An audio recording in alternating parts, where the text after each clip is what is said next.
स्वागत है आपका गांव मोहल्ला के इस खास बुलेटिन में, जहां हम आपको बिहार के साथ साथ देश और दुनिया की तमाम बड़ी खबरों से कराएंगे रूबरू। मैं हूं संध्या। आइए जानते हैं आज की बड़ी खबरों को।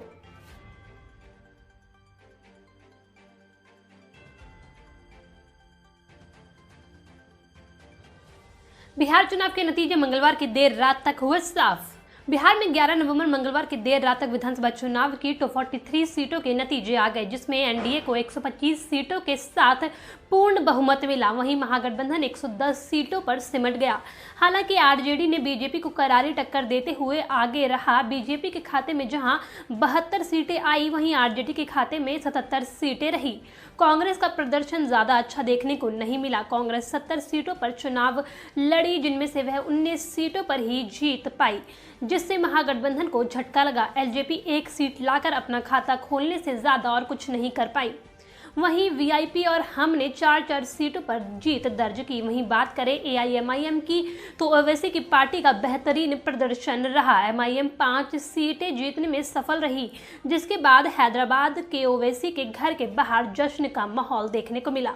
एआईएमआईएम जिन 5 सीटों पर जीत दर्ज की, उनमें शामिल है बैसी विधानसभा सीट, अमौर विधानसभा सीट, कोचाधामन विधानसभा सीट, बहादुरगंज विधानसभा सीट और जोकीहाट विधानसभा सीट। बिहार में प्रदर्शन से खुश एआईएमआईएम की अब उत्तर प्रदेश और पश्चिम बंगाल में चुनाव लड़ने की योजना। बिहार विधानसभा चुनाव में बेहतर प्रदर्शन करते हुए 5 सीटें जीतने के बाद असदुद्दीन ओवैसी की पार्टी एआईएमआईएम ने कहा कि पार्टी अब उत्तर प्रदेश पश्चिम बंगाल में भी अपने पांव पसारने को लेकर आशान्वित है। एमआईएम के अध्यक्ष असदुद्दीन ओवैसी ने कहा कि पार्टी उत्तरी राज्य के सीमांचल क्षेत्र में न्याय की लड़ाई लड़ेगी। भाजपा का विरोध करने वाली पार्टियों के वोट बांटने के आरोप पर प्रतिक्रिया देते हुए ओवैसी ने कहा कि वह एक राजनीतिक पार्टी चला रहे हैं, पार्टी को चुनाव लड़ने का अधिकार है। असदुद्दीन ओवैसी से जब पूछा गया कि क्या उनकी पार्टी अन्य राज्यों में भी चुनाव लड़ेगी, तो उन्होंने कहा, आपका कहना है कि हमें चुनाव नहीं लड़ना चाहिए। कांग्रेस महाराष्ट्र में शिवसेना की गोद में जा बैठी। क्या किसी ने पूछा कि आप चुनाव क्यों लड़ते हैं? मैं पश्चिम बंगाल, उत्तर प्रदेश, देश के हर चुनाव लड़ूंगा। मुझे क्या चुनाव लड़ने के लिए किसी की मंजूरी लेने की जरूरत है? हालांकि उन्होंने यह स्पष्ट नहीं किया कि क्या इन स्थानों पर पार्टी अकेले या अन्य पार्टियों के साथ गठबंधन में चुनाव लड़ेगी। ओवैसी ने कहा, 2022 में एमआईएम उत्तर प्रदेश विधानसभा चुनाव लड़ेगी। यह तो समय ही बताएगा कि हम किसके सहयोगी होंगे। उल्लेखनीय है कि कांग्रेस अन्य पार्टियां एमआईएम को भाजपा की बी टीम बताती है। भाजपा विरोधी पार्टियों का वोट बांटने के लिए ओवैसी की आलोचना होती रही है। सीमांचल में यूं ही सफल नहीं रहे ओवैसी, इस रणनीति से मात खा गया महागठबंधन।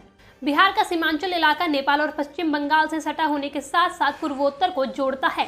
यह वो इलाका है जहां भारी गरीबी के साथ हर साल बाढ़ से लोगों की जिंदगी दूभर होती है। मुस्लिम बहुल सीमांचल की सियासी जमीन पर ऑल इंडिया मजलिस इत्तेहादुल मुस्लिमीन चुनावी फसल काटने में सफल रही है और बिहार में बड़े राजनीतिक गेमर के तौर पर उभरी है।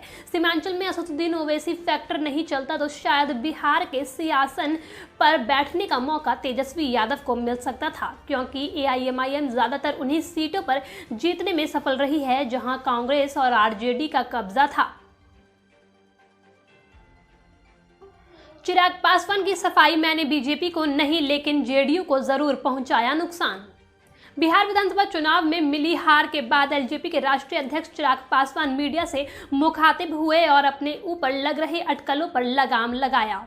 चिराग पासवान ने अपनी हार की जिम्मेदारी लेने से इनकार करते हुए कहा कि अकेले लड़ने की जो ताकत एलजेपी ने दिखाई, मजबूती से लड़ा और जो मत प्रतिशत हमें मिला, उसने हमारे मनोबल को बढ़ाया है। हमने तो बिहार में नई ताकत पाई है। हमारा संगठन पूरे बिहार में मजबूत हुआ है। एलजेपी के राष्ट्रीय अध्यक्ष और जमुई से सांसद चिराग पासवान ने कहा कि बिहार की जनता ने ही यह स्पष्ट कर दिया है कि अपार बहुमत हमारे पीएम नरेंद्र मोदी के साथ है। बीजेपी का मजबूत होना बिहार के लिए जरूरी है। जहां तक एलजेपी का सवाल है, तो अकेले लड़ने की जो ताकत एलजेपी ने दिखाई, मजबूती से लड़े और जो मत प्रतिशत हमें मिला, उसने हमारे मनोबल को बढ़ाया है। चिराग ने हार पर अपनी सफाई देते हुए कहा कि हमने कुछ नहीं खोया। 150 सीटों पर हमारा संगठन मजबूत हुआ हुआ है और 2025 की राह अब हमारे लिए आसान होगी। इस बार भी कई सीटें ऐसी हैं जहां हमारे प्रत्याशी दूसरे नंबर पर रहे। यह नया जनाधार है जो पार्टी को बिहार विधानसभा चुनाव के दौरान मिला है। चिराग पासवान ने अपने पिता रामविलास पासवान की मौत का हवाला देते हुए कहा कि जितना मेहनत मुझसे हो पाया है उतना मैंने किया है। इस बार का चुनाव पार्टी ने विपरीत परिस्थितियों और सीमित संसाधनों में लड़ी है। बिहार में कई लाख मतदाताओं ने दबाया नोटा, कई सीटों पर जीत के अंतर से ज्यादा। बिहार में 7 लाख से अधिक मतदाताओं ने विधानसभा चुनावों में इनमें से कोई नहीं या नोटा का विकल्प चुना। यह जानकारी चुनाव आयोग ने दी। बिहार में बुधवार को नीतीश कुमार के नेतृत्व में एनडीए फिर से सत्ता में लौट आई है। सत्तारूढ़ गठबंधन ने 243 सदस्यीय विधानसभा में 125 सीटों पर जीत दर्ज की, जबकि विपक्षी महागठबंधन को 110 सीटें हासिल हुई, जिससे नीतीश कुमार लगातार चौथी बार बिहार की सत्ता संभालेंगे। चुनाव आयोग की तरफ से जारी आंकड़ों के मुताबिक 7,06,252 लोगों ने या 1.7% मतदाताओं ने नोटा के विकल्प को चुना, जिसके तहत उन्होंने किसी भी उम्मीदवार को पसंद नहीं किया। 3 चरणों में हुए विधानसभा चुनावों में 4 करोड़ से अधिक मतदाताओं ने अपने मताधिकार का इस्तेमाल किया। बिहार में एनडीए को मिली जीत, लेकिन हार गए नीतीश सरकार के 10 मंत्री। बिहार चुनाव में नीतीश कुमार की अगुवाई वाले एनडीए ने एक बार फिर पूर्ण बहुमत के साथ सत्ता में वापसी की है, लेकिन जेडीयू को बड़ा झटका लगा है। बिहार में नीतीश कुमार एनडीए में एक तरफ छोटे भाई की भूमिका में आ गए हैं, तो वहीं नीतीश सरकार के 10 मंत्रियों को हार का सामना करना पड़ा है। जेडीयू कोटे के 14 मंत्री चुनावी रण में उतरे थे, जिनमें से 6 जीत सके और 8 को हार का सामना करना पड़ा है, जबकि बीजेपी कोटे के 10 मंत्री चुनाव लड़े थे, जिनमें से 8 को जीत मिली और 2 को हार झेलनी पड़ी है।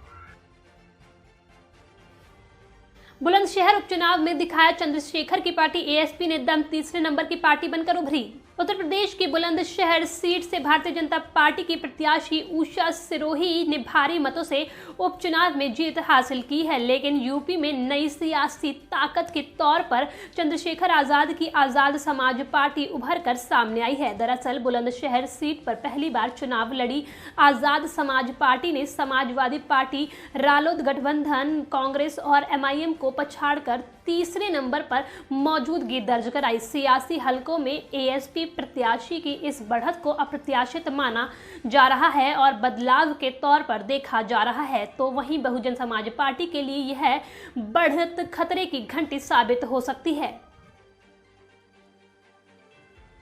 लालू के दोनों लाल जीते, तेजस्वी ने 38,000 से अधिक मतों के अंतर से जीती रघोपुर सीट। बिहार के लोगों ने राज्य की सत्ता एक बार फिर नीतीश कुमार को सौंप दी है। मंगलवार देर आए नतीजों में एनडीए को 125 सीटें मिली है, तो महागठबंधन के खाते में 110 सीटें गई है।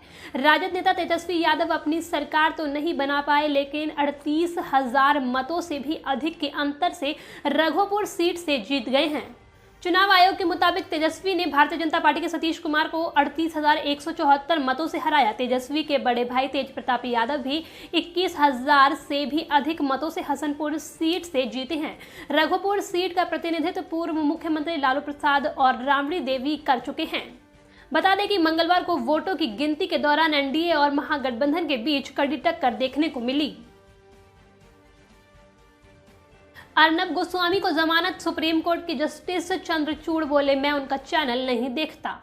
सुप्रीम कोर्ट ने पत्रकार अर्नब गोस्वामी को जमानत दे दी है। बुधवार को रिपब्लिक टीवी के editor in chief Arnab Goswami की जमानत याचिका पर सुनवाई के बाद उन्होंने कोर्ट से अंतरिम जमानत दी है। आत्महत्या के लिए उकसाने के मामले में अर्नब गोस्वामी के साथ साथ 2 और आरोपियों को भी कोर्ट ने जमानत दी है। सुप्रीम कोर्ट ने जेल प्रशासन को निर्देश दिए हैं और कहा है कि वे नहीं चाहते कि रिहाई में 2 दिनों की देरी हो। इससे पहले बॉम्बे हाई कोर्ट ने अर्नब की जमानत याचिका को नामंजूर कर दिया था।